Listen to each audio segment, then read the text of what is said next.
Hello everyone, welcome to the ReQuest. It is I, Captain Logan, and joining me as always is Austin the Day Ghost.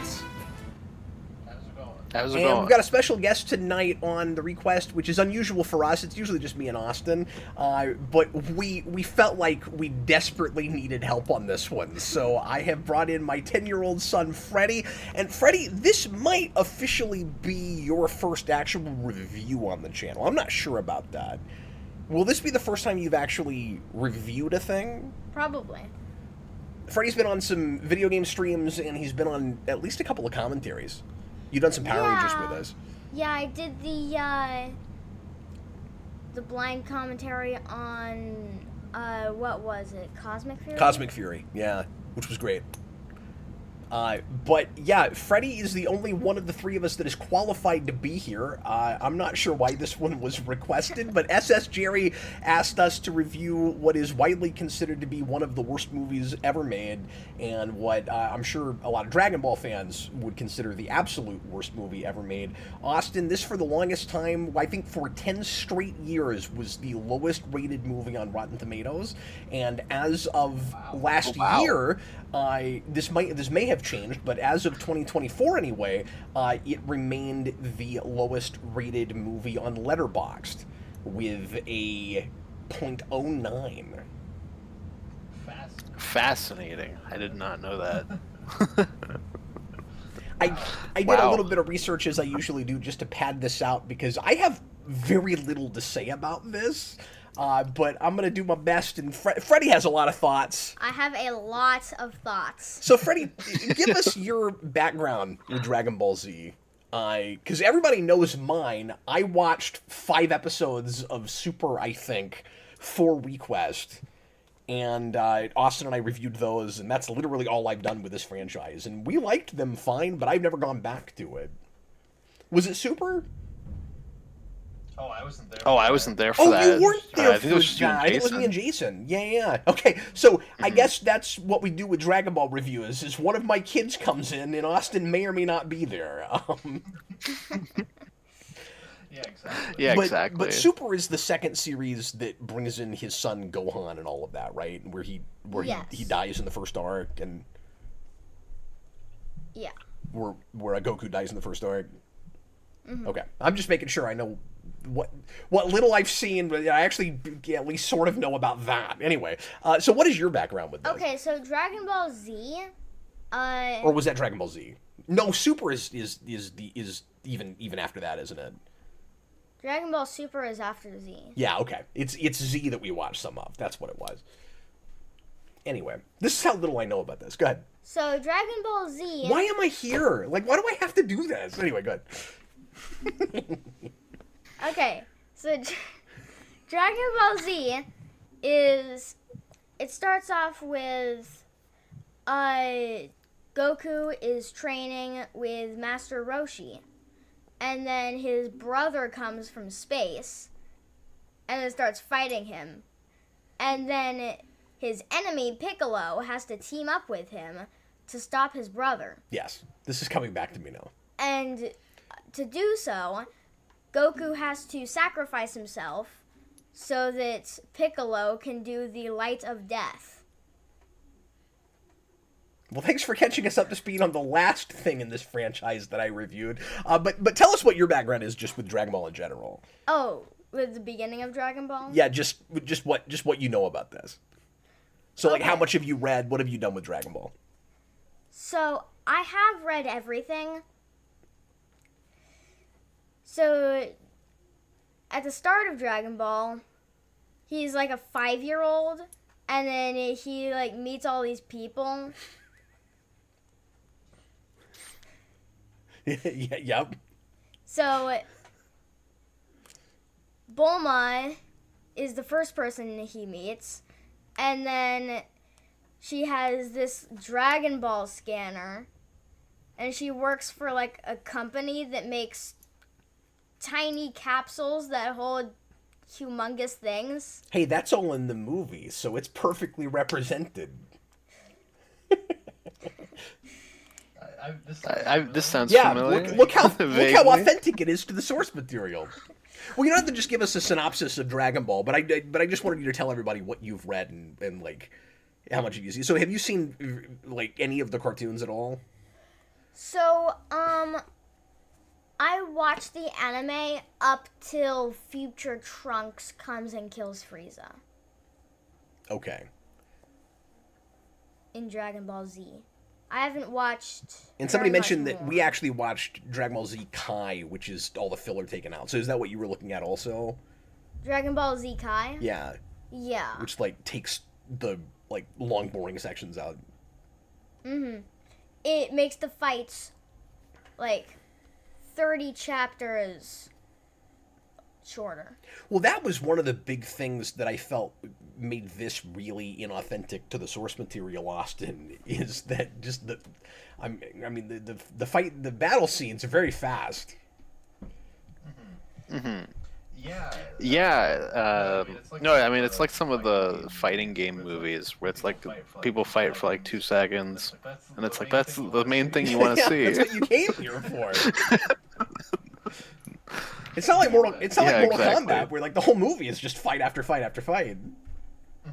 No, exactly. No, exactly. No, it's like some of the other ones. Like I think the Tekken movies like that. Maybe some of the Street I Fighter realize animes. this had a lower budget, but if you were gonna and you still can't see all of it on the screen, but I feel like if you were gonna Americanize this, you'd want to pattern it after something like the '90s Mortal Kombat movie. Right, where at the very least make it ridiculous and fun, and like if you're gonna throw a ton of stuff at us, don't even pretend like you're trying to tell a compelling story. Like just go nuts. Just throw all the crazy stuff at us. Yeah, probably. Yeah, probably. It was probably made in like the wrong time to make exactly that. Yeah. Because it's what 2009. And this is like right in the middle of a bunch of boring blockbusters. Well, it feels like it's taking its cues. Just to get into the movie a little bit. It feels like it's taking its cues from a lot of recent attempts at American superhero stuff. Like it feels like a just straight up superhero movie to the point where we might end up having to do it on the Rewind Commentary project. Like I think it might actually be on the Is it? list, but I could be wrong. I think it might people be. have asked me forever, like why I don't do Dragon Ball Z and other Japanese stuff on the commentary project, and I'm like, well, the rule has always been for Superhero Rewind, English language and American stuff, but this is an American production in English, and if it counts as superhero, it would count in a way that the animes wouldn't, and of course the animes aren't. I mean that's TV anyway. But like if they made a movie, for instance, just because it had a dub wouldn't mean that we need to do it on our show. Yeah, no, exactly. No, this movie is like if Superman Returns and Smallville were thrown into a blender. Yeah, that's absolutely perfect. And that's so typical, especially if you're not going to throw enough money at it, that you try to find a way to like cheaply represent the stylistic, cool fantasy world in as like recognizable a way as possible. So he's got to go to high school and he's got to be like a TV pretty boy type. And I know I say this too much, but especially this era, it feels like this is what we're looking at. It's CW Dragon Ball. And to the point where, and not throwing shade at this actor because I like this actor a lot, but like James Marsters is even in it. Like we're even going to like TV, like CW and UPN type talent. And in his defense, he was sold a bill of goods with this because he was a big Dragon Ball fan, and that's why he agreed to do it. And he was told that it was a $120 million movie, and there was a famous producer that he loved that he was told was producing it, and the guy was there in name only and never showed up. And yeah, and so like it sounds like a what am I trying to say? It sounds like a Sony Spider-Man situation, where like they kind of lied to people to get them to do it. He thought he was making an MCU movie, and he was really making this. It was kind of that sort of situation. Like he thought he was making an MCU movie, but he was making X-Men Origins Wolverine. And they did him real dirty, because he was supposed to have a stuntman, and they were cheap enough they wouldn't put a stuntman in makeup. So they never used a stuntman, and they forced him to do all of the wire work. And he may still have it. He had an injury from that for years over it. And he had this horrible makeup job where like the original makeup took 17 hours to put on, and they finally got it down to like 4. But I'm like, the excruciating pain he went through to play this character when they gave him nothing to do. He's got no screen presence, and I'm a big James Marsters fan. I didn't know it was Marsters until the end credits. And then by the mid credits, when they show him again, I'm looking close and I can tell it's him, but like they gave him nothing cool to do or to say. I had no idea it was him.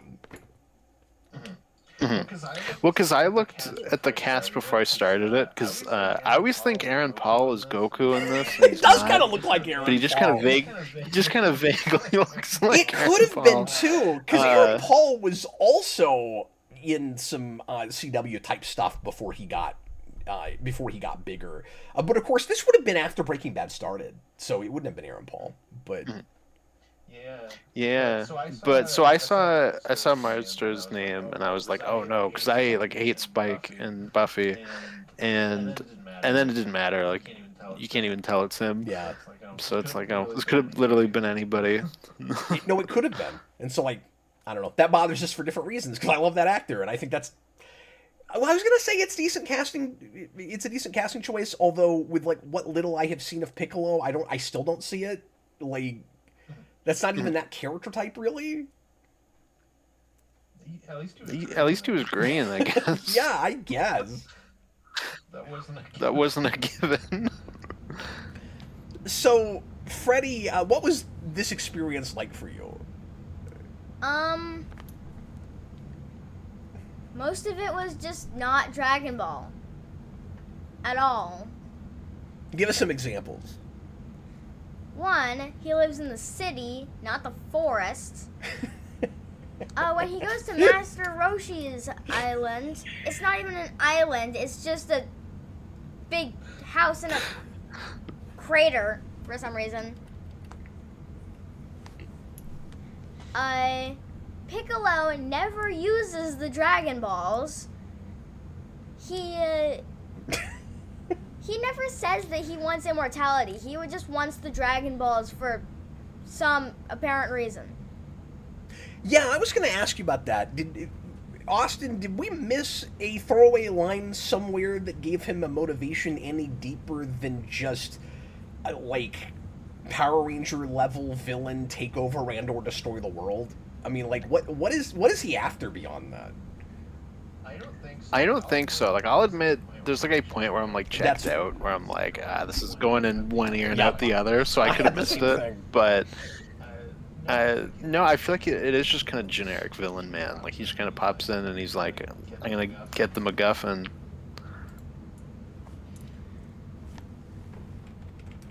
Also, my favorite characters weren't even in the thing. They never meet Tenshinhan, they never meet Xiaozhou, and they never meet Krillin, which is a huge character in Dragon Ball. But is that a big character in early Dragon Ball, or would that be somebody we'd meet later? Yes. Because, to be fair, this was supposed to be a multi-film franchise.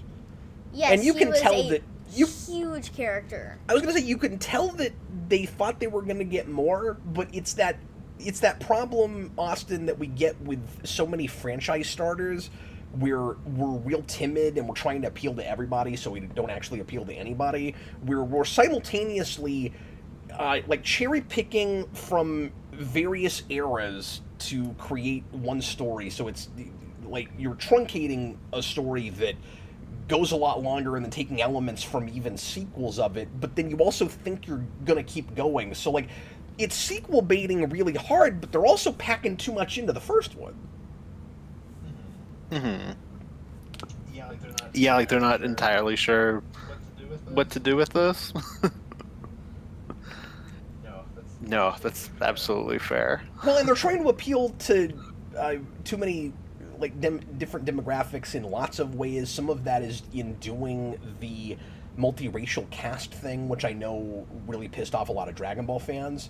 I wanted to know how you feel about that, Austin. If you think there's a way with an adaptation like this that you can get away with that, where in Americanizing it, like, can you cast a bunch of different ethnicities and win the fans over on it instead of making it like an all Japanese cast? Like, could you come up with a good story reason for it?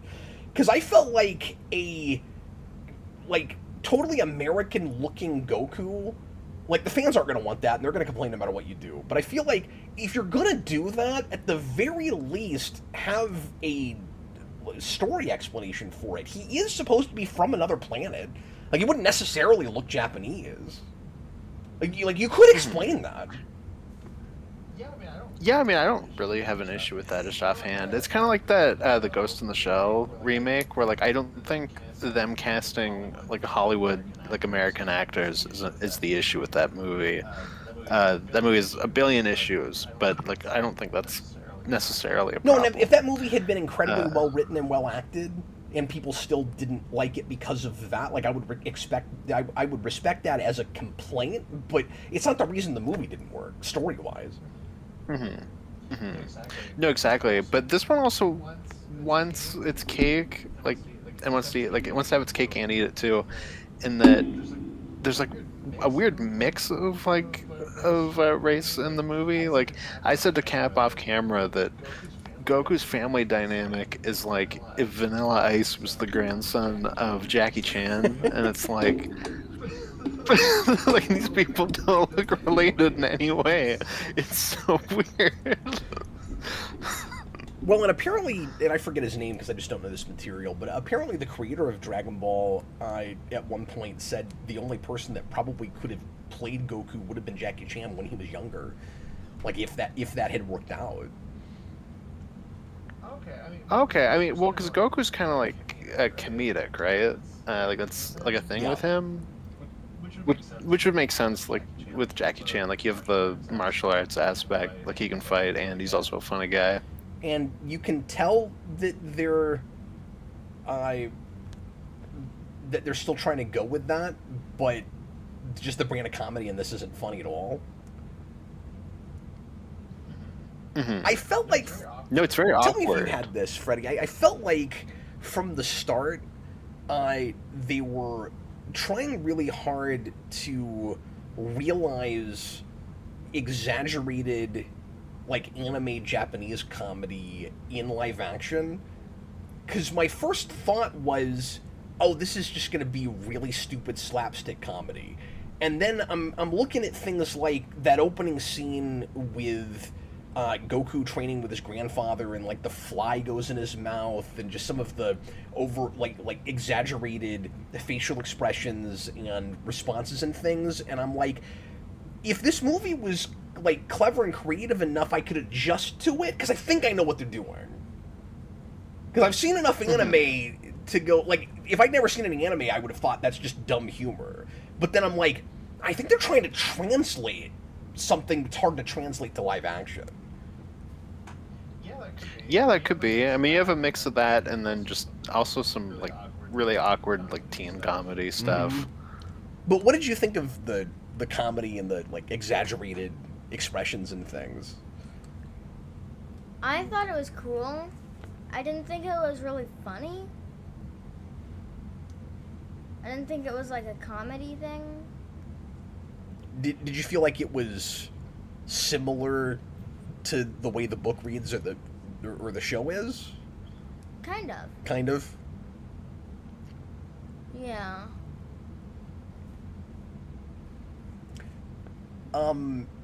So I was kind of baffled and bewildered by the ending, and it felt like a very last minute we didn't finish the whole script, or we had to reshoot and change the third act kind of thing, when all of a sudden there's this revelation that Goku is a monster, and that he is like Piccolo's henchman from when he like evil ape monster henchman from when he first tried to take over the world 2,000 years ago.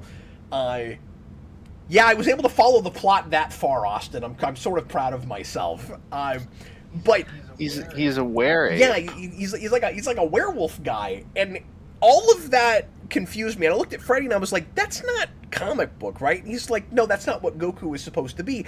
And I know from what I saw of Kai, like about the Saiyan thing, and that he is an alien from another planet, and that it's kind of a riff on Superman.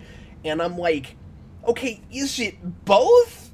Like, would there be a revelation after this about the Saiyans, and how is he both? Because all of this says Piccolo has this really forced exposition where he's like, he came from another planet as a baby, and he's my evil ape creature. And I was like, did you bring him here on purpose? Or did you find him and just use him? Like, I don't know what's going on.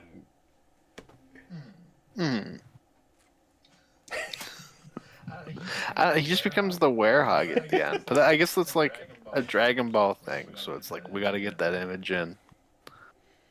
The thing that really irritates me is that Piccolo shows up at the beginning of the movie, where Goku doesn't even know anybody yet. Piccolo shows up in like chapter 130 or 140 in the manga. Yeah, but you're making a movie. So let me ask you, Yeah. You've only got 2 hours and you don't know if you're going to get sequels. How do you do a Dragon Ball plot that is exciting and like fulfilling by the end in 2 hours? Like, how far do you go? Where it would be a satisfying experience at the end? Is there a better villain they should have picked maybe instead of Piccolo? I don't remember what villains are in Dragon Ball, the original one.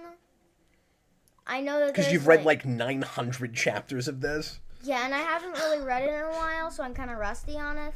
Because since he read all of Dragon Ball, he's also read all of Naruto. Yes. He's also read all of what? Sorry, you cut out there. Oh, okay, yeah. Do you need me to drop out and come back in? You seem fine. It just cut out there. Let me know. I'll let you know if it Let keeps me know if that happening. keeps happening, yeah. But you see what I'm saying? Like, I feel like this is a hard sell with this material anyway, and that's not me taking up for what they made, because everything about this is formulaic and typical and cheap-looking, and I gotta tell you, I'm having a hard time even being angry about this, because, like, I get why fans are, but, like, I don't really know this material, I don't have a dog in this, I didn't grow up with it, so I don't have, like, an emotional connection. I'm not mad, I'm more indifferent, but, like, I can look at this and recognize, yeah, it's bad. I also feel like I've seen this movie about 40 times. That was what I had. Like, I was talking to John about this beforehand, and he was telling me, about like how bad it is. And at the end of the day, I'm like, I have the same thing where it's like I feel like I've seen several movies that is this level of bad. But my main issue, I would say, is just editing. Yes. Like, the editing of this movie is like really amateur. Mm-hmm. And just the way the effects are put together. Like, Yeah. there's cheap effects, fine. They had $30 million to work with. Why is the green screen so bad? Like, why can't they at least make, car chases look half believable? Or not even chases, just if somebody's in a car in this, it's worse than like 60s rear projection. I mean, like it just looks terrible. Why all the slow motion? It's got all the hallmarks of the cheapest fantasy and sci-fi action movies of this period. Like, it looks worse than Legion, if that's possible. Yeah, it's like stuff like that. It's kind of just in line with those kinds of movies, like the late 2000s versions of, say, like a Beastmaster 2 or like Masters of the Universe, that kind Yeah, of a that's great. movie. I was going to ask you, did this remind you of any particular American comic book adaptations from Oh, that decade, both in look and also in like hurriedly adapting material where all you're really doing is representing it as opposed to actually really telling a story. So it's not going to appeal to people that don't know it because it's hard to follow, and it's not going to appeal to people that do know it because it's not authentic enough to the source material. Were there any of those that jumped to mind? Yeah, so like I said, the big thing I thought of during this movie was Smallville. I guess also I could say like Tim's story, Fantastic Four. I can see some of that in Sure. this. Both of them, both of them. X-Men Origins Wolverine, I was thinking of a little bit, especially in the effects, and they came out the same year too, so like it's also on Yeah, my Ghost mind. Rider. I didn't even think of Ghost Ghost Rider, Rider's a but better sure, movie, fair enough. but Yeah, but no, I can see where you're coming from. Yeah, especially with how like the villains are in that movie. Those are probably the big ones. There's nothing else jumping out at me. and I'm sure it's got things in common with Last Airbender, which is also in the which I've never seen, Sure. but that's in the same league uh of like hated movies based on this kind of source material. Like Avatar is not exactly an anime, but it's in that realm, and this movie even talks about airbending. So I was reminded of And that, but it's notorious in the same way. Well, I was thinking of Aragon too, like the Aragon movie, specifically in how just kind of Star Warsy it is, but like that step down Star Warsy thing, you know. So it reminded me of that a little bit too. You were, though, Freddy, clearly enjoying it more than I was. I was. I thought it was interesting watching this with Freddy because it seemed like he had 50%. Like watching Freddy watch this, it seemed like it was equal parts excited when things he recognized showed up and pissed when they got it wrong. Like that was watching Freddy watch this movie. And I don't think Freddy's seen a lot of adaptations of things that he's real into from page to screen first. Like I think he's been introduced to more things through the screen version. So I think for him, to be fair, there was a novelty in I get to see the live action version of this thing I like a lot. And sorry, you're starting to cut out a little bit Okay. more. We love Discord, folks. I'll be right back, Austin. Bye bye. Nearly every show I'm having to do this. Okay, are you there? Yeah. So Yeah. Freddy, We're good. tell me what things you did like in this. So I did, Or things that were exciting to you as they were happening. I love that Bulma kept just kind of fighting everybody she sees and just pulls her gun out. I don't know why she has a gun, but she pulls a gun out every time she sees something unusual. Like Chi-Chi, when she gets out of her room, and Bulma's just like, stop right there, and it's just Chi-Chi, except in disguise, like Mystique in X-Men. Because that's all that was. Like, and keep in mind, this is a Fox made movie. Like this was a Fox property, and I feel like they were like, how can we recreate the Fox success with this, or sorry, the X-Men success with this property? Mm-hmm. Yeah, probably. What other stuff were you liking? I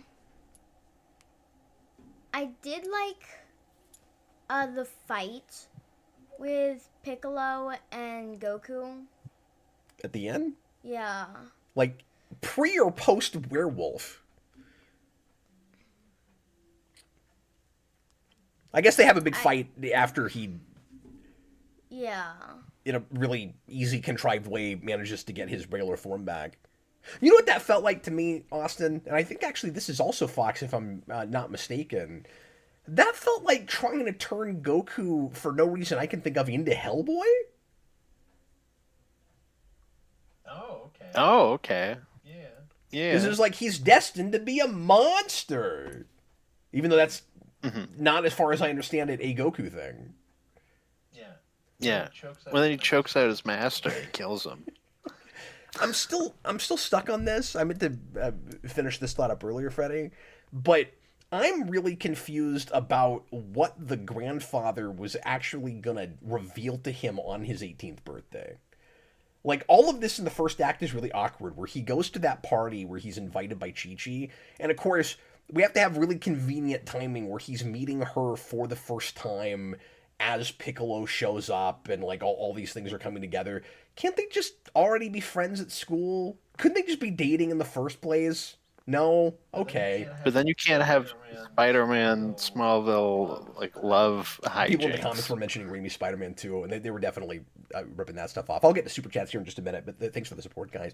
But anyway, so he goes to that party, and he's like, by the way, Chi-Chi, it's my birthday. And at this exact time every year, I'm with my grandfather. And this year, he's going to tell me, finally, I've been waiting 18 years to find out where I really come from. And I'm like, okay, so you're going to this party with this girl instead of doing that? Like, I get that you've been like real lovesick and wishing that you could get with a girl, but like, you've waited your entire life to find this out. And he's there with a cake waiting for you, and you're not there. Okay. I also loved how He was just gonna say you're an ape man. Yeah, and then, sorry, is that what he was gonna say, Freddy? Was he just gonna be like, you crash landed here as a baby from another planet, and you're secretly an ape man that worked for the man that was trying to take over and/or destroy the planet? Because he doesn't seem to be about immortality here, like you told me he is in the comics. So I don't guess he's about any more than that. How would his grandfather know all of that? And also, that is in the comics. That's all revealed to him in Dragon Ball Z with Master Roshi. Well, that's where I'm saying they're mixing stuff together. Yeah. But also, that's not revealed to him because he's not an ape man. Yeah. It's the Saiyan thing that's revealed to him. Yeah, he gets... his brother comes and explains that he's actually a Saiyan sent here to destroy Earth. And got hit on the head really hard, so he remembers nothing. Yeah, and then tries to make him kill like 100 people in an hour, right? In 24 hours. Yes, that's what it is. And if he doesn't... See, I remembered something. And if he doesn't do it, then... he'll kill every single person on Earth. You know what else this movie doesn't have? And this might just be a Dragon Ball Z thing, because I've never looked at all at the original Dragon Ball. But I was surprised, especially since they're going to some stuff in Z, that there's no talk at all about power levels. Okay, so... Now, if I'm Americanizing Dragon Ball, that's the first thing I do, is I make a big deal out of the rules with power levels, because it's something for the audience to maybe sink their teeth into. That, I think... Well, it's because you want the 9,000 joke to be your I'm the Juggernaut line, right? I think that's also a Dragon Ball Z thing. Yeah, no, that's what I thought. The first time we see that is when his brother comes. Yeah, but they do the big reveal about what he really is at the end, even though they never say Saiyan. As a Dragon Ball fan, that's got to be the most obnoxious thing, right? Is like, he learns he's from space, but we never even say Saiyan? Why? I'm going to assume that pissed somebody off. Yeah. I guess that we can save that for the sequel, but I was kind of shocked that we didn't go there at the end of the first one. It reminded me of that way with the Sonic movie, where the first one I was kind of surprised we didn't go to Supersonic at the end, but then obviously you do it in the sequel. So I wonder if they were thinking Well, I was going to say that too, is that at the same time as you can't decide like how much you want to throw in the first one because you don't know if you're going to get sequels, but you're trying to set it up for like a 7-film franchise. And they said specifically that with this awesome was another 7-film franchise, and you still also have to make it that thing where he doesn't actually feel like the real character that you came to see until the end. We do that whole thing, and he gets his costume, which is just what he wears in the show. Like we have to do that whole stupid thing where we can't wear it. We gotta make you wait for it. And then when he finally, it's like he gets it in a box when his grandfather dies. He doesn't put it on. He puts it on right before he fights Piccolo for no reason except it's the third act and this is the big showdown. And then he wears it 30 seconds before he turns into an ape creature. And then when he turns back, the outfit is fine. It's not ripped up or anything. It's good. That outfit is not supposed to be stretchy. Ruined. Saiyan outfits are supposed to be stretchy. I can remember that from Dragon Ball Z that is not. When Gohan turns into an ape, that thing rips right off. Okay, so Gohan turns into an ape? Because he has a tail, and then when the full moon comes out, his tail, it makes it so that he turns into an ape. Okay, so that is part of this. But if you get your tail cut off, how do you become an ape? Well, I mean, that is the $50 million question. Sure. I ask myself that every day. Yeah. Okay, so, Austin, now that we know that, because you and I are... This is why Freddy's here, because you and I are not Dragon Ball people. Is it possible that you could have the ape revelation where, like... Because I'm still not really understanding Piccolo used him 2,000 years ago. I'm not really getting that whole thing. But can you do that revelation where you turn into an ape if a certain thing happens, and the next movie, okay, here's where you're from and why all of that is true? Because I don't feel like it plays enough like a mystery. Like, when you get to the end of it, it should be... Goku should be like, things still don't add up. Okay, I turned into an ape, but like, where am I from? I'm so confused. Like, I still don't really know who I am or what I'm about. Like it should still be Clark searching for Krypton. I don't understand that. Mm-hmm. Yeah. Yeah, you could have done something like that. Like, especially because it's a reveal that he becomes an ape at the end. Well, and the way set up and payoff I don't know. typically works in a movie. The thing that that Goku has been waiting to be revealed would be the thing that he learns through the villain at the end in the most unfortunate, inopportune way, right? And I can't decide if they even think they're doing that or not. It's your Empire Strikes Back bit. Yes. It's like, no, Goku, you are an Well, and ape. again, because it's planted. I mean, we're told he's supposed to learn, what his destiny is at 18. And then at the end, you're an ape man. I don't know if that was supposed to be his destiny or not. I'm according to this movie, I'm very confused. And also, they didn't show. Oh, he's mad. Look, he's coming at it. There are so Going many. Super Saiyan. There's so many henchmen in Dragon Ball, and Piccolo only has one. I mean, that's a really fair point. They didn't have. Like, They didn't have the money for more. They didn't have the money for anything. where's Pifflaff? No. Where's Lord Pifflaff? Like, he's Piccolo's main henchman in Dragon Ball, and he just doesn't show up. Well, and the girl they used... Yeah, I saw some people in chat complaining that he specifically wasn't in And the this girl movie. they used, you acted like you didn't even know who she was initially, which makes me wonder if that's just a really minor They never character. mention her name in Dragon Ball, as far as I can remember. Yeah, apparently it's Kai.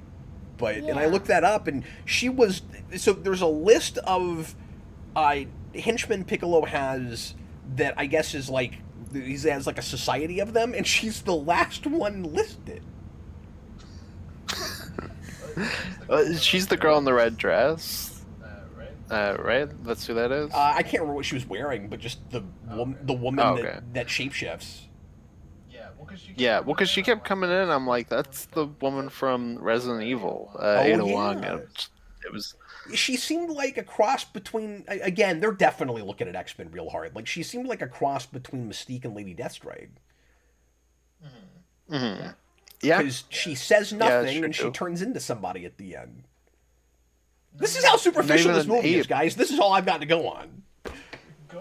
Go full X-Men. Have her also turn into an ape and then fight Ape Goku. Also, something that none of us have complained about yet that I'm surprised hasn't come up, and I'm wondering if you guys are with me on this. If you're gonna try to do the stylized, like, futuristic city, and the futuristic stuff in this was pretty lame, a lot of it, by the way. Where they're like, oh, it's supposed to be like alien technology or like the future. We'll have key cards that open lockers that don't work, and that'll tell you you're in the future. Okay, but like if you're gonna go that far and try to say this is a stylized Earth with places that don't exist in real life and all of that, and you're gonna kind of do costumes, why don't you go all the way and do the different colored hair? I thought it was really lame that Goku just has brown hair and that his girlfriend just has regular looking hair. And apparently they talked about like going all the way with that, and they said it didn't look realistic enough. And I'm like, in this movie, I think it's better. Like I think the less realistic, the better. Mm-hmm. This is what I appreciated about Alita Battle Angel is they were not afraid to get crazy with costumes. Mm-hmm. Yeah, I mean, I guess it would have looked worse just in that this movie also cost like $3. It's like maybe because of that, the like different colored hair would look weird. Because people kept mentioning Raimi's Spider-Man, and I guess like that's probably true. But the entire time, all I could think of was this movie looks like a superhero movie. It kind of does look like that. I'm not sure the different colored hair would look any worse than what you have, though, because it would feel like at least they're trying. You know what I mean? Like, that by itself made it look lamer to me. Where I was like, it's Goku, but it's not Goku. You know what I mean? It's like, why even... And that was the CW thing, right? Is like, we're still going to gel up his hair and put it sort of in that shape, but in some scenes, they go a lot farther with it than in other scenes, and I'm like, just put some dye in it. You know what the worst like CW like Smallville thing that this movie does, and it, like I was grinding my teeth when it happened when he first goes to high school and he's got his hoodie that's like blue with like the orange highlights to kind of look like his costume, but not really. That. I hate that. Yeah, I was like, don't do that. You know, you gotta either go or get off the pot, man. With a thing like this, just do it or don't do it. Like the answer was don't do it. Okay, I'm gonna hit super chats, and then Freddy, think about other things that you either liked or want to complain about as a Dragon Ball fan. Yeah. Matthew Bass, $10 super chat. Americans tend to assume that every character in anime is Japanese, and that's not necessarily true. Yeah, really fair point. I'm glad he said that. Many anime have a variety of ethnicities represented. Yeah, that's true. I think that's part of the thing with Ghost in the Shell, because I mentioned that earlier. But I was more so thinking about because people complained about it. But like I think that was the thing with that too. Well, I think it's just where the original director was like, "Well, she's not supposed to be." It's Japanese. That representation. But I could be wrong. Where people go, yeah, but it's looking too Americanized, and it's like you have to It's like you think you have to whitewash it in order to get people to go to the theater, and like people won't accept a Japanese main character. And I think at some point, people that are really concerned about this don't really care that much about authenticity to the source material so much as just representation of other cultures, where they go, the point is. And I respect this to some degree, but where it's like the point is you're trying to make a Japanese thing look more American, and that's the problem with it. I would almost, I don't know if this is fair. Like I would almost make the whole cast American if you were going to do that, just for the sake of consistency, because the the manga and the anime, everybody looks more or less the same. Like, you don't really have a multi-ethnic cast. And so, of course, people would get angry if you did that. It's like, oh, you've whitewashed everybody. But, like, you got to keep in mind that anime tends to have... Like the reason they do the big eye thing in the first place back in the day when all of that starts is to look more Americanized in the first place. Like, they're trying to make their characters not look too Japanese because they're westernizing so hard. Which is the thing I learned in a class about Japanese culture. That's a thing I never understood. But that makes it really complicated in telling what characters are even supposed to be Japanese or not, because they all have like the kind of like exaggerated like giant eyeball look, and so like sometimes they're Japanese characters and sometimes they're not. You can't always tell just looking at them who's supposed to be what necessarily. I'm not even suggesting an all-American cast, really. I'm just saying that it would actually be truer to source material if you did that, just because everybody looks the same. But then it also feels like with a thing like Dragon Ball, those characters, except for Goku because he's from another planet, like seem like Japanese characters. It's just you have made-up places. Well, this movie made me so bored that it gave me true racial blindness, and that there was an actual moment when I realized that the two female kind of leads, the one that goes on the adventure with Goku and the one that Goku is like pursuing romantically, were two different people. And one of them is a white woman and one is an Asian woman. That's how checked out you were. That's how checked out I was, like, genuinely. Like, I had a moment where I was like, wait a minute, these are two different people. Oh wait, no, of course they are. Now, don't get me be. wrong. I don't like the casting for Goku, partly because I don't think the guy's a great actor, and I don't think he carries his own real well, and because he looks like a TV pretty boy of the time. Like, it feels like the TV way you would do it, and an Asian actor does seem to fit the material better, just because the whole thing like feels so Japanese culturally. And the guy that created it probably would have cast a Japanese actor. I'm just saying that devil's advocate, I could see the other side of it maybe, but you gotta talk about the fact that he comes from another planet. That's the way you'd get away with it. Also, what is Ernie Hudson doing in this movie? Sorry, that's the elephant in the room that we've not... What is he doing here? Collecting a paycheck. They haven't worked out Ghostbusters 3 yet. That was the weirdest thing in the movie to me. When he shows up, I was like, I didn't know he was in this movie. And I was like, what is Ernie Hudson doing? And then I looked up the character he's supposed to be. Because they changed the name of it.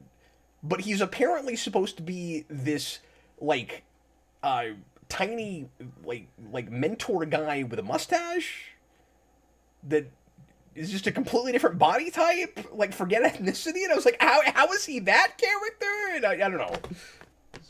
So it's Ernie Hudson as Jiminy Cricket, is what you're saying? I mean, more or less, yeah. That's pretty much what I'm saying. Okay. Bizarre. But I don't know. Like, the multi-ethnic thing, I don't have a gigantic issue with. I just don't think the movie's, like, especially well cast regardless. Just, like, acting-wise. And, again, I like Marsters, but that could have been anybody. That could have been literally anyone. And I felt bad for the guy playing the grandpa, because he's the master in Kung Fu Panda, which is only like a year before this. And I was like, ah, man, that's such a great movie, and now you're stuck in this. Well, he's not bad casting, I guess. No, he's not. But that's like, I'm embarrassed for you. Like, you're in this movie. I'm sorry. Captain Kuhn, $10 super chat. Original Dragon Ball villains that could have been used. Pilaf, you mentioned that. Yeah.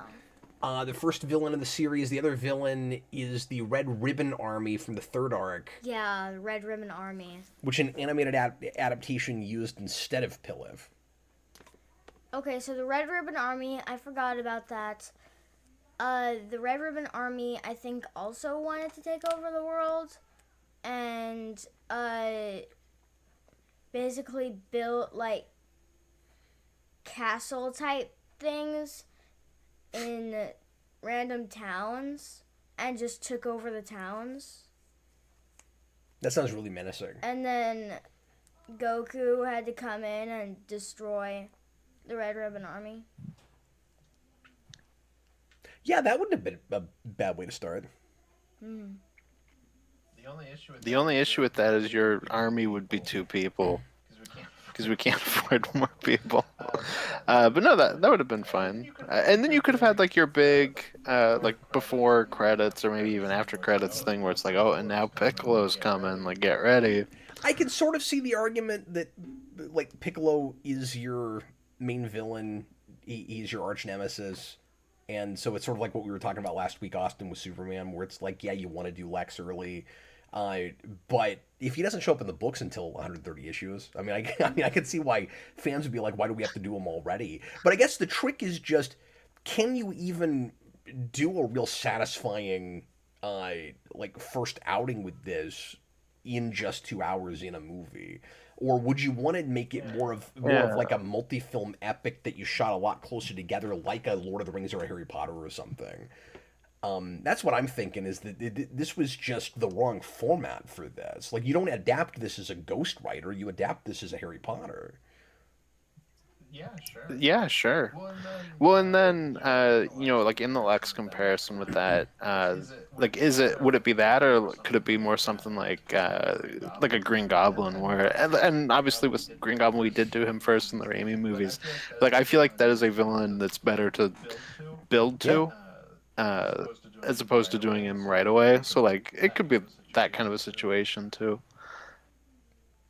Do you like how we've got this exposition from the grandfather at the beginning about how you put the Dragon Balls together and then you get a wish, and then that's what the bad guys are after, and that's what our main characters have to go and do, and then midway through the movie, we stop everything so we could get exactly that exposition again? Of course. The back seats in the theater didn't get it, Cap. You got to explain it again. Like, they thought I was a complete idiot, and then you get to the end of the movie, and I have no idea what's going on with him turning into an ape creature, and I'm like, no, can you back up and explain that more? I want to know why he didn't bring his grandfather back. Like, word your wish and be like, bring my grandpa and master back. Yeah, how does the wishing work? Could you cheat and say, okay, my one wish is to bring both of these characters back? Yeah, that's still one wish. With one wish, you can only bring back one person at a time. Is that the rules that they didn't give us yet? Yes. Oh, okay. How would you know that? Like, if you have the Dragon Balls and you're making a wish, how would you have that information? No idea. What you see, Cap, if your wish is invalid, it'll give you a little message on the ball, so you'll be like, bring these 2 people back to life, and it's like, outlook not so good. Yeah, I felt like this was, I kind of made this point earlier, but I felt like this was the kind of adaptation where you have to be in the know to be able to follow it, and then it's not a very good adaptation in the first place. Like, it doesn't feel supplementary to material because it's changing stuff. It feels like it's just barely representing what's on the page. And so I don't see how newcomers, like, I'm glad I knew what little I did, or I would have been more lost than I was. Yeah, I think it's very fair. It's right on that pile of, it's a adaptation that you're gonna hate if you know more about it, but you got to know more about it to understand it. Yeah. Yeah. And folks, throw Freddy questions, because he obviously is in the know with this, and if there's any aspect of this he hasn't talked about yet that you could kind of, you know, scratch his brain about, he'll I'm sure love to get more in depth. The Ryukin Doyo, $5 super chat. That is a name I don't recognize. Welcome, and thanks for the super chat. Freddy, opinions on Roshi's different master here. Mai being Piccolo's henchwoman instead of a shapeshifter, and the golden Shenron. Wild. Golden Shenron? Yeah, I don't know what that means. That's Greek to me. I thought it was just Shenron. Is it gold in this movie? I don't know what that means. But yeah, what does he mean by Roshi's different master? Roshi had different masters? Yeah, I'm just not sure what this means. It just says Roshi's different master, and then it says my being Piccolo's henchwoman, so I guess those are separate questions. Does he mention having a master that's different to the like other material? Yeah, I don't know. I missed that if that's the case. Feel free to elaborate in the regular comments, and we'll look for it.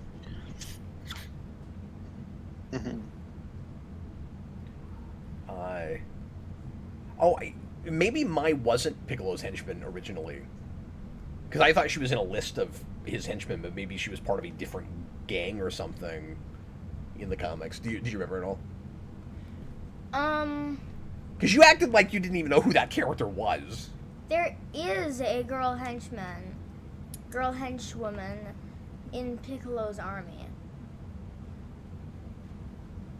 But I didn't know she was called Mai.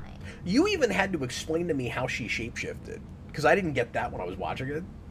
Yeah, so, she was at the tournament, and she basically, like, scratched with her gauntlet-like thing at Chi-Chi's arm, and then, she basically bottled up the blood that came out, and then stepped out of the ring because she was finished. Mm-hmm. And then she went back to Piccolo, and then used the blood to somehow copy Chi-Chi's skin and shapeshift. Yeah, I don't know how she does that. Maybe some Namekian technology. I mean, it makes as much sense as anything. So a couple answers for that. I guess Shenron is the dragon, and he's right. gold That's here. right. But I Google, Yeah, Shenron is the dragon. Google imaged him, and it looks like he's maybe just gold because of lighting. Because there's some pictures on Google where he's green from the movie, so I'm not sure. So it might just be lighting. Freddy got really excited about him when he showed up. He was like, yeah, it's Shenron. And he goes, and he looks great. And then immediately, or like 30 seconds later, Freddy goes, okay, but he's supposed to talk. Yeah. Shenron does talk. Shenron speaks to them and says, state your wish, or something like that. And then they state their wish. D. Kirby says she was Pilaf's henchwoman in Dragonball. At least was he was a dragon and not a cloud, I guess. I don't know, man. I can't follow all this. Dragon Ball's very involved in a way this movie is not. Okay, so Yeah. if Mikey was a Dragon Ball fan when he was 3, and he was here right now, you know what he would say to everything? What? That's right! He did say that a lot. Yeah. Austin, were you having flashbacks at all? I mean, these are different things, especially because this is PG, which I was surprised about. This isn't even PG-13; it's PG. But this is a movie intended more for kids. But were you getting flashbacks at all to the American Death Note movie? No, I wish that I did, because I'd probably like it more. There was like a minute where I was like, oh, it could go that way, and then it just stopped. I was thinking that just in and it made how me very truncated everything is, and then weird choices by the third act, especially in the ways that it deviates, and taking a very complex thing with a lot of lore and a lot of politics, and oversimplifying it all to hell. Which I get it. It's a 2-hour movie. If you're going to tell the whole story, especially with Death Note, like you are going to have to simplify things. But no, but Death Note's such just a weird movie where it's just got like a very different aura around it. No, like I said, you and I have seen this movie a bunch of times.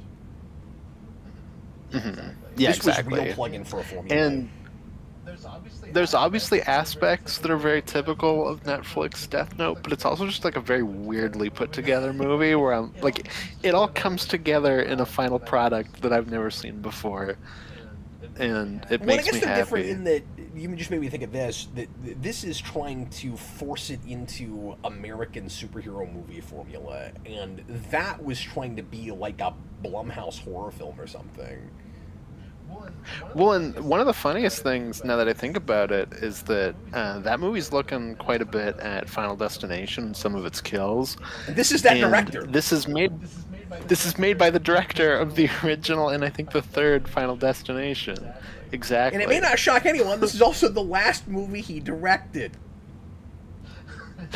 As far as I saw it. So I also looked at the writer, and it like lists his filmography obviously on Wikipedia, and the first thing that was there was Silence of the Lambs, and it was like, you know, director no, producer no, writer no, other yes, and it was like production assistant, and I was like, because he's not done much else outside of this, you know, in this kind of realm, I was like, I guarantee he goes around and he's like, I worked on Silence of the Lambs, that was my big movie. Probably so. It's like, dude, that was 30 years ago. Freddy RJ Godzilla says... You were a production assistant. You got people coffee.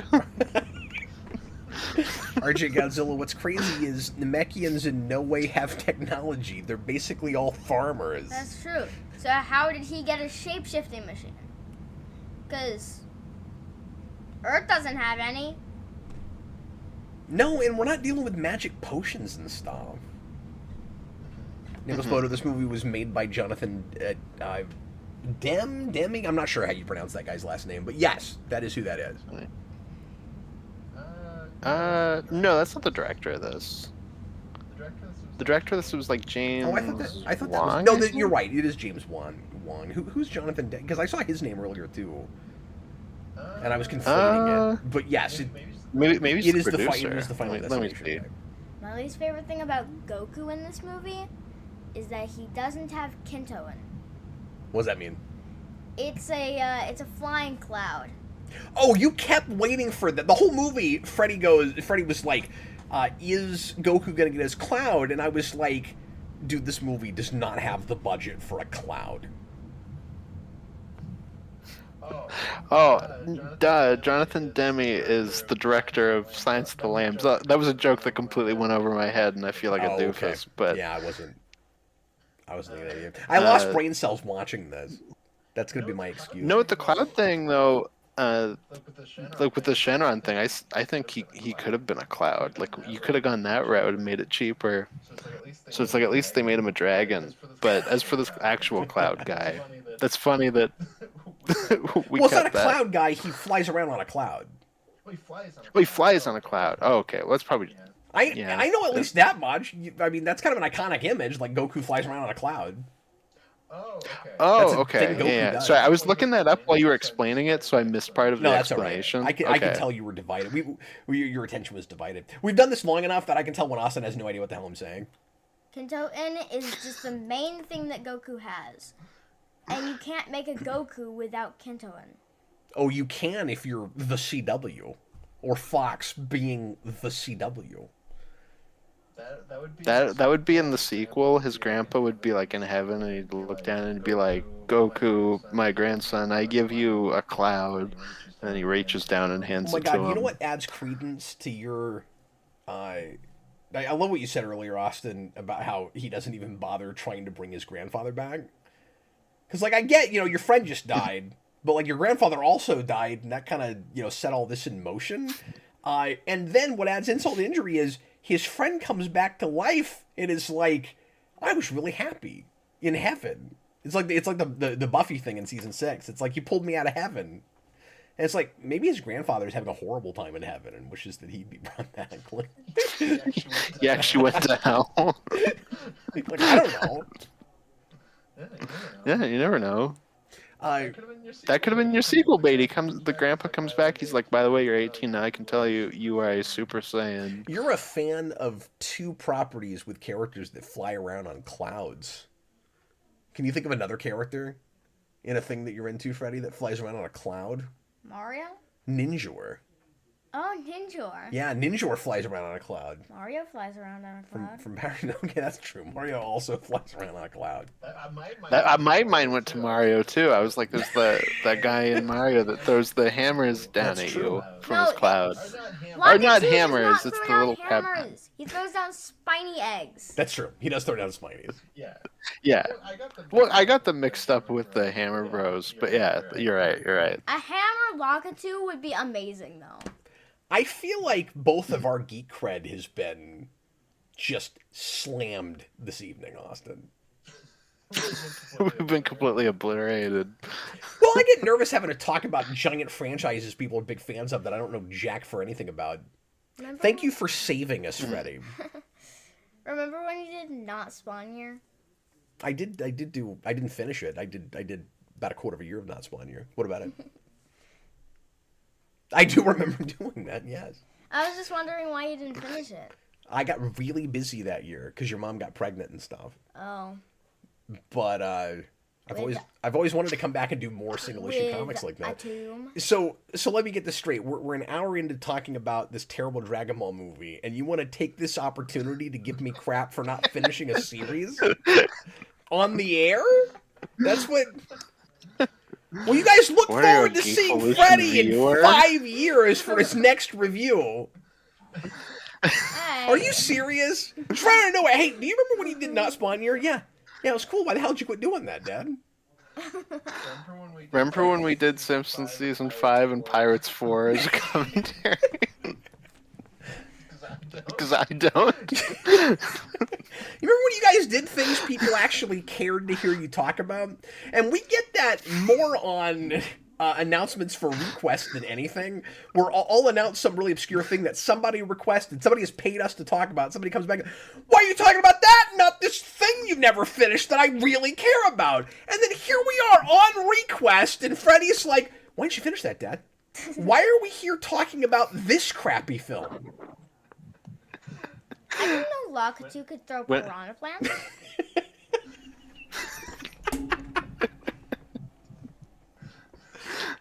I'm very happy that just after an hour we once again have degenerated into a conversation that has nothing to do with the film, even with Freddy here. In fact, Freddy made it happen. It's technically more connected than we typically go because there is a cloud connection. RJ Godzilla didn't even think usually about your we just complaint, ramble. Freddy. He goes, oh yeah, they didn't do the Nimbus Cloud. He sounds very upset about that. Killer Moth Returns. $5 super chat. For anybody disappointed by this movie, I implore you to watch the 90s film. It actually has a pulse, real stunts, and the best adaptation of Kid Goku. I didn't know there was a 90s live-action film. Wait, is it Nor even did live I. action? Interesting. Well, if it has real I guess- stunts, it'd be amazing if it had real animated stunts. It could be. Ha. They almost broke their hands while animating it. So Freddy goes around the house constantly saying "Hami Hami Ha," Kamehameha. whatever it is. Yeah, and I never knew what that was. Like I didn't even know that came You from didn't know, this. Cap. And so when that shows up in this, I was like, "Oh, that's what Freddy keeps doing." So wait. You've seen more Dragon Ball than I have, but you don't just know that from cultural osmosis? Nope. Ah. Wow. Yeah, so fine, we both have one. You don't know about the cloud thing, and I don't know about the. I've heard that, but I never knew where it came from. Yeah, that's like the big thing.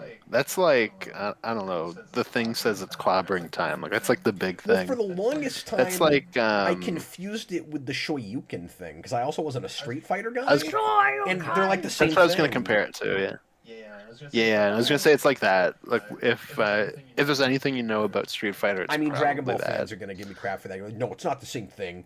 Actually, here's exactly how they're different. RJ Godzilla said that other live action movie is from Thailand and not official, which would be why I hadn't heard of it if it was like a just really well made fan film. This watched like a really crappily made fan film.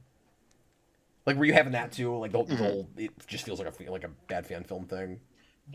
Not so much a fan film, but definitely like a 2000s movie of a real Dragon Ball movie. Like I said, I kept thinking of like superhero movie and like epic movie and disaster movie. I'd also much rather watch disaster movie and epic movie than watch this again. I don't know about superhero movie, but well, we'll have to at some point. At least it's got Leslie Nielsen. I guess that's one thing I can give it over this. We'll find a year where our show lands on April Fool's Day and we'll do April Fool's with it again. I was gonna say if it's not that, we could do it for the new Naked Gun. Yeah. There'd be time to do it. You know, if we're just itching to have to watch that. If we're just that is next month, yeah. Okay. Austin is always keeping me on my toes with this, where he'll be like, "Okay, here's a movie that we should watch for this new movie coming out," and I'm like, "Oh, good, synergy! You're really you know, keeping us relevant, Austin." And then they're always just really crappy movies. Like it's always a movie I don't want to have to. Next month we have to do. Next week we have to do freaking Silver Surfer and Rise of the Silver Surfer after we just did Superman Returns, like. Why don't you just stab me in the eye with an ice pick, Austin? And next month we have to do Toxic Avenger 2. It's going to be great. Well, I don't have to do anything. Okay, got a couple more super chats. I'm sorry, Freddy, you were going to say something. So, I don't know if, like, what's better, the Kamehameha from Dragon Ball or the super cool Rasengan from Naruto. Say it again. Rasengan? That's a cool word. I've just never heard that. That's a cool sounding word. So Naruto puts a chakra into like a chakra sphere, and then he basically like runs and then explode, and then it's like an exploding sphere that sends the enemy just flying once you use it on him. If we did a series where you just explained to newcomers how moves worked in like manga and anime, they'd probably watch it. People probably watch that. I'd watch that. Like Power Level Attack, the show. Just tell them how it works. Yes, sir. Oh, sorry, do I need to mute the mic? You look like you want to tell me a secret. What? So, are we still gonna do the, Should I mute? Should I mute it? Maybe. Are we still gonna do the what? The... Are you gonna reveal something else that I, like... Oh, Dad, here's another series you never finished. My Lazy Father. Okay, what? Are we still gonna... the Tommy... karate lesson? Yeah, yes, we will at some point do that. So there's a thing Freddy's always wanted to do on the channel, which is, and this is bittersweet and sad, like years after JDF's death now, and we had this idea like well before that when he was still with us, but he did a VHS tape that I had as a kid, or rented, I think, that was the Green Ranger kata, and I think he did another one with White Ranger, but it was a like training video for kids where it was like a exercise program through martial arts, and so you're supposed to do martial arts like along with it. And Freddy and I forever have wanted to do a video where we do that, like on camera, and like try to follow it. And Freddy is a, I don't even know if you guys know this. Freddy is huge into karate. He goes 2 or 3 times a week, and you are a brown belt now? Yep. That's awesome. Yeah, and he's just real involved in his dojo. And his karate teacher worked on my movie, so you'll actually see him in the film next month. he choreographed the big fight for us, and he plays an evil ninja in it, and he's fantastic. Nicholas Bodo asks, besides Dragon Ball and Naruto, what else have you read, Freddy? What other manga? Mm-hmm. I guess. Yeah. I mean, you can always throw out comics. I guess just anything Dragon really. Ball Like what and other Naruto. big stuff do you like to That's read? the only manga I've read. Well, you're in the middle of something else right now, right?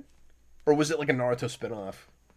It was Boruto, Naruto Next Generation. So it was like everybody had like sons and daughters. Like everybody is old now. Oh, crazy. And Naruto is the 7th Hokage, which is basically like the mayor of the village, technically. Okay. It's like a passing of the torch kind of thing. Yeah, and Boruto is Naruto's son trying to take on missions and learning about a curse mark called karma. And there's a bad guy clan and a person from that clan is trying to take over Boruto's body using the karma. You know, Austin, I don't want to hurt your feelings, but I feel like he's better at synopsis than you. A quick synopsis. Probably. I'm awful at synopsis. You're quite good at it. That's why I always make you and do it. you wonder what was all that. No one knows what you're doing. Recap. But it's wonderful. He's singing a They Might Be Giant song that has the word synopsis in the title. Anyway, but in Freddy's defense, yeah, those are the 2 mangas he's read, but we're talking about like 1,000 chapters. Oh, Yep. yeah. Oh, Like, yeah. No, he of spent course. so much time on this. So for anybody, it's like, oh, Freddy's only read 2 mangas. Like, yeah, but he's probably in those 2 things read like more comics than I have in a decade. Like,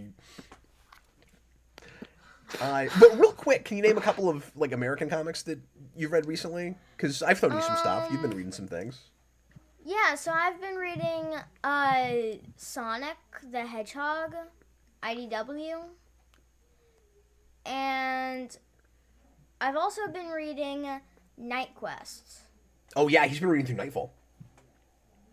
Oh, yeah. Oh, yeah. You're For already some at reason, that Night didn't jump Quest? out at me, where I was like, yeah. I thought they were the same thing. Well, Night Quest is the 3rd act of it. So the 2nd act of it. So you have Nightfall, Night Quest, and Night's End. Oh. And it's like Death of Superman, where shorthand. I've never seen Death of Superman. Sure, well, I'll explain it to you. But shorthand with Nightfall, if I say that, I mean all of it. With Death of Superman, I don't just mean Death of Superman when I bring that up. I'm talking about the 3 acts. I'm talking about also Reign of the Superman, and then the return part. Okay. All of that. But anyway, yeah. So, Yeah, so he's exactly. reading through that. You've read some Batman Adventures based on the animated series. That classic stuff from the 90s. Have you ever read any of that, Austin? No, I actually haven't. I haven't read any of that like DCAU tie-in You stuff. should. That series is amazing. It was. And I think Millar like gets his start in the Superman book. I think he does like a Superman Adventures know story. that. Yeah, maybe not like start, but like maybe like one of his first things I at don't DC. know that all of those are as well regarded as Batman Adventures, but at least that earliest stuff was written and drawn by some of the guys that actually worked on that show, and is considered by a lot of people canonical. Like, it's just so in line with that show. Like, they could have been episodes. Yeah, for sure. No, it's awesome. And Nicholas Bodo also asks, Freddy, do you like Bane? Do you like Bane? I like Bane. That's all he has to say about Bane. Was Vengeance of Bane in that digital trade that I handed you? Was that part of that, where he's like growing up in the prison and all that?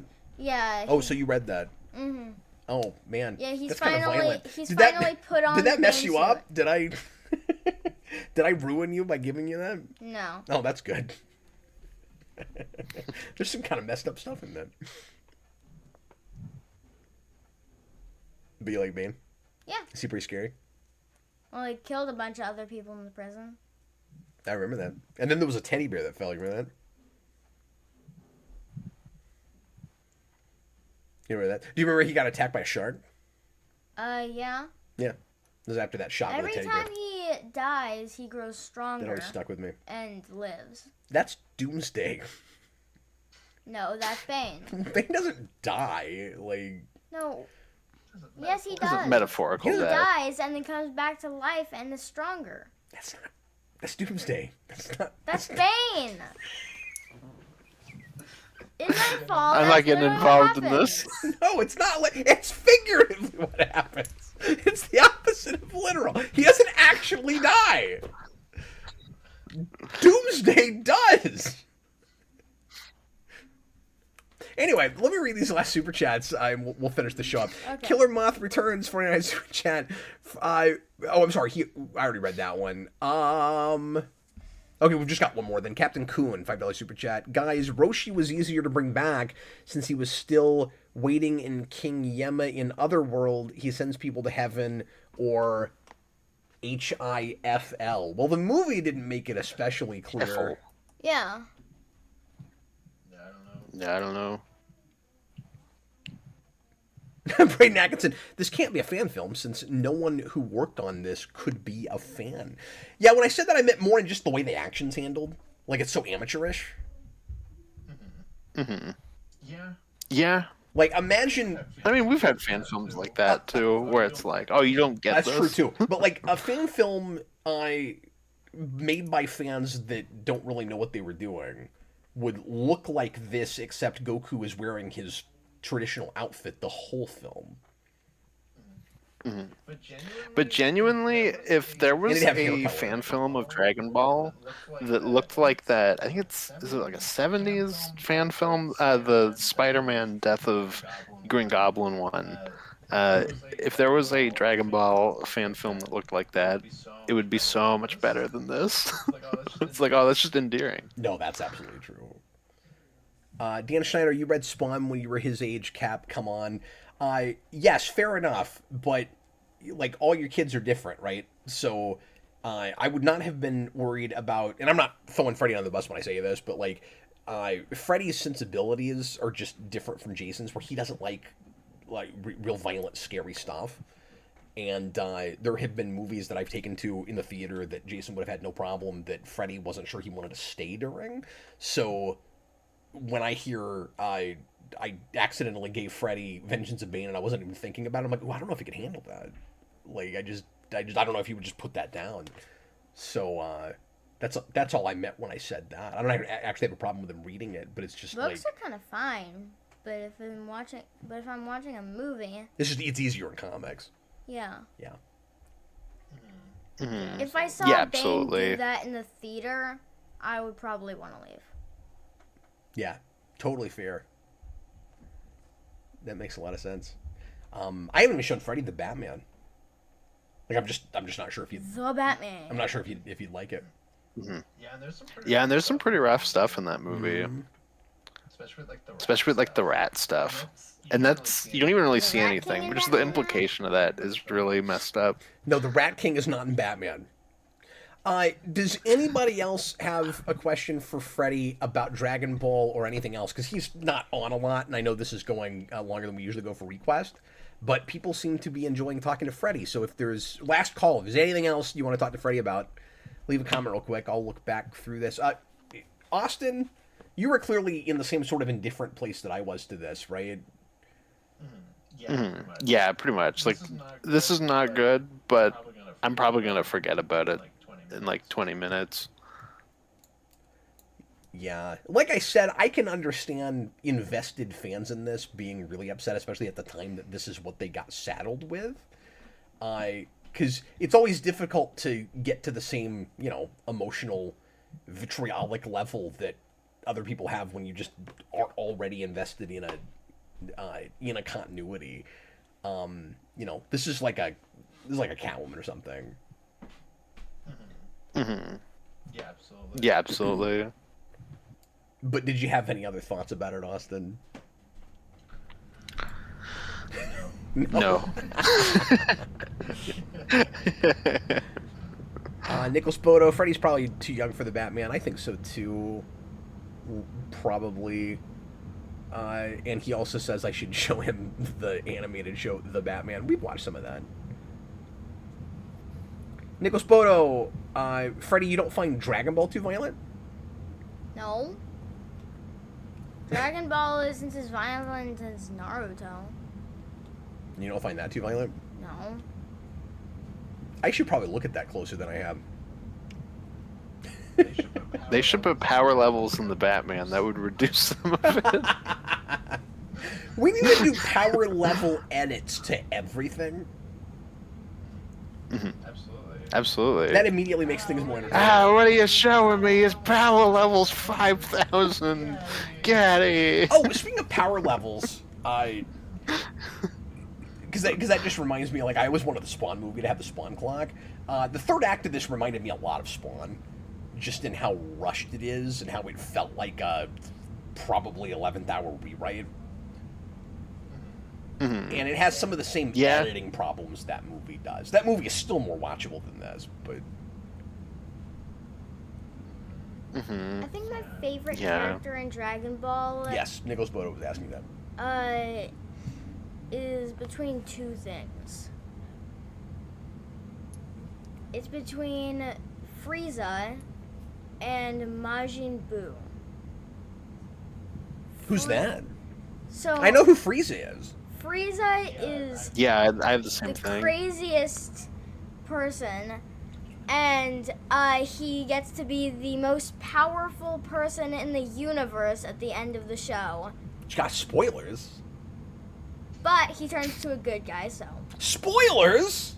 Okay, so what happens in the... Well, doesn't Piccolo also have kind of a redemption arc? What does redemption mean? It means he becomes more of a good person? He does. Okay. Yeah. But who's the other guy you mentioned? Frieza I've heard of. Majin Buu Yeah. is a destructive weapon that is more powerful than almost anybody, especially in his final form. That's the most 10-year-old kid pick, Austin. And he's the most powerful one, so that makes him the best. No, I I like him. Okay. He's just a comedy character. Oh, he's funny. Just funny as heck. And then the stupidest human in the world, Hercules. Yes, he's called Hercules.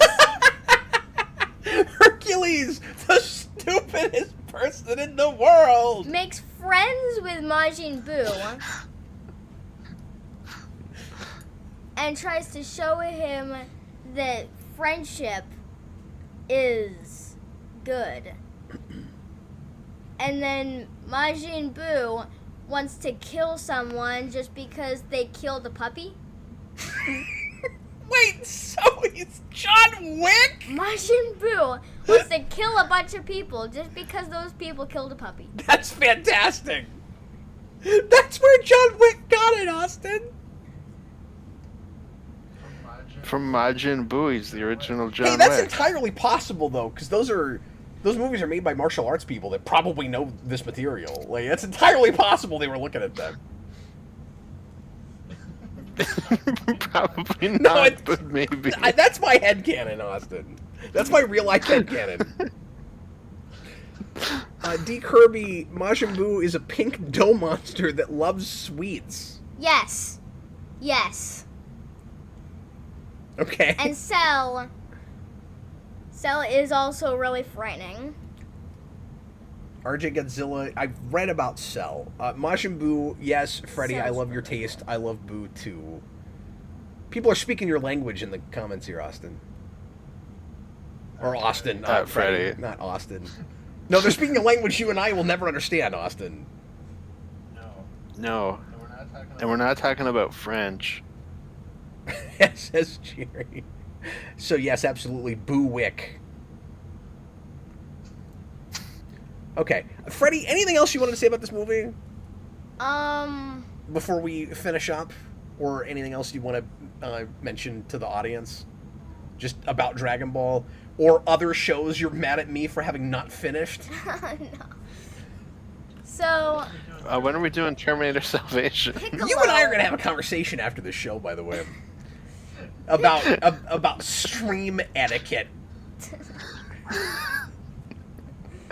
So, Piccolo at the. I can't even believe he did that. It's just out of nowhere. Remember that show?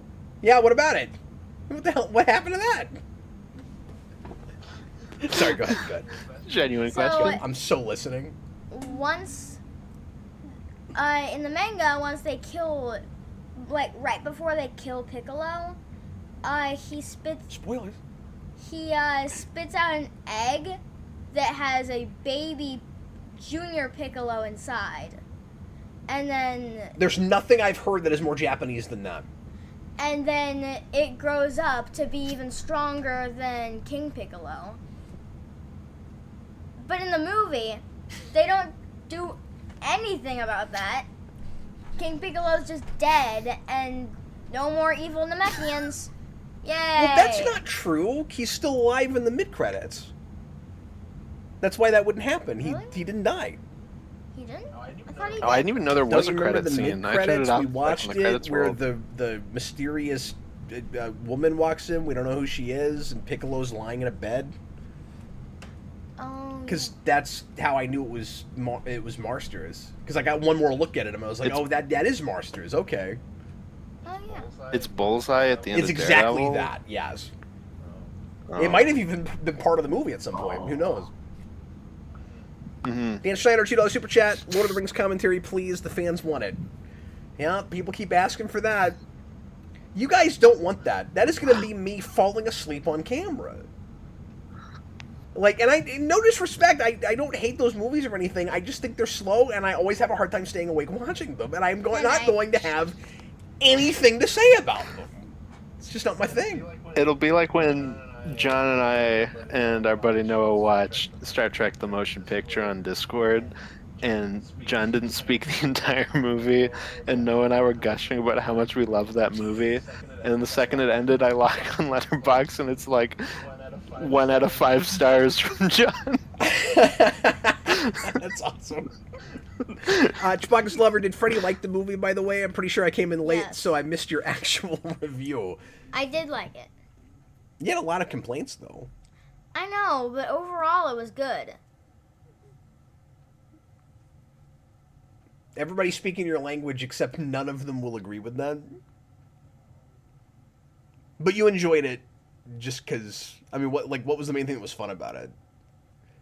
Like, 'cause you're complaining about a lot of things that weren't, like, source material. I really respect you, though, for still, being able to find enjoyment in a thing that wasn't, exactly like It was what it came from. enjoyable. It was just not like Dragon Ball. And how do you make a Dragon Ball movie with barely any characters?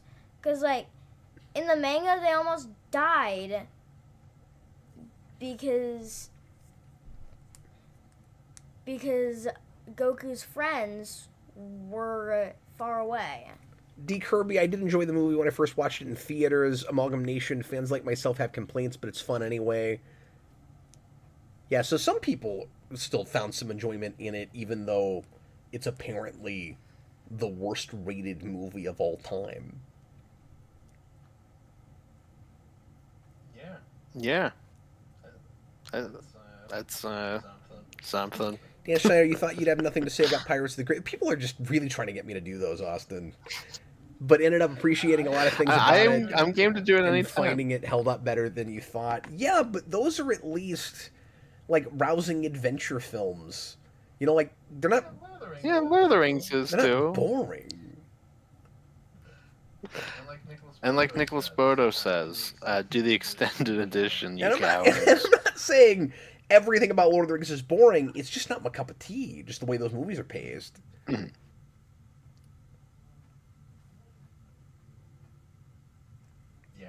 Yeah, for sure. Like, this is not me at all begging for a ReQuest, because I don't even really want to do those. Like, I just can't get excited about it. But, like, that's probably what it would take. Like, it's just hard for me to prioritize that. Yeah, for sure. Especially with a bunch of other things that Austin and I have on a list that we haven't gotten to because we've been prioritizing the Rewind Commentary project. All the shows we haven't finished. Yeah. Remember video Speaking of game that, Mania? Freddy's got to get to bed, and I got to get going so that I have enough time to give Freddy a talk about stream etiquette after we leave the show. So anyway, we appreciate you guys. Freddy, anything else real quick that you wanted to mention? No. Did you have a good time? Mhm. Well, I'm glad you had fun watching it. I'm glad it wasn't like a horrible experience for you. Because my whole pitch for this was, okay, Freddy, you ready to watch a apparently terrible movie? And he was like, yes. And then he liked it more than we did, so that's good. I'm here for it. Chicago's Lover, you guys should at least give the first film a chance. I mean, I've seen them. I know what they are. I just don't know what a commentary is going to be like. It's going to be Austin talking a lot and me putting on a ring and being invisible. It'll just be me gushing about like every frame, and then you're like, I mean, they're fine. I don't know. Just don't have anything to say. Appreciate you guys. Thanks for watching. I was Captain Logan. This is Austin the Day Ghost, as always. yeah, and we will not be back for more Wheel of Crisis. That is another show we will not be back for. Freddy, we do plenty of other things like that. Freddy, Yes. thank you for coming in and saving us for this review. And I hope everybody looks forward to seeing Freddy again on another review in 5 years. Why 5 years? Because you called me out in front of everybody. What did I call you out for? You embarrassed me in front of Vanessa. I'm not going back I to was it just again. wondering. I didn't know it would be an insult. I'm just messing with you, Freddy. You're fine. All right, thanks everybody. Appreciate you. Bye. Say bye, Freddy. Bye. Good night, folks. See ya, everybody.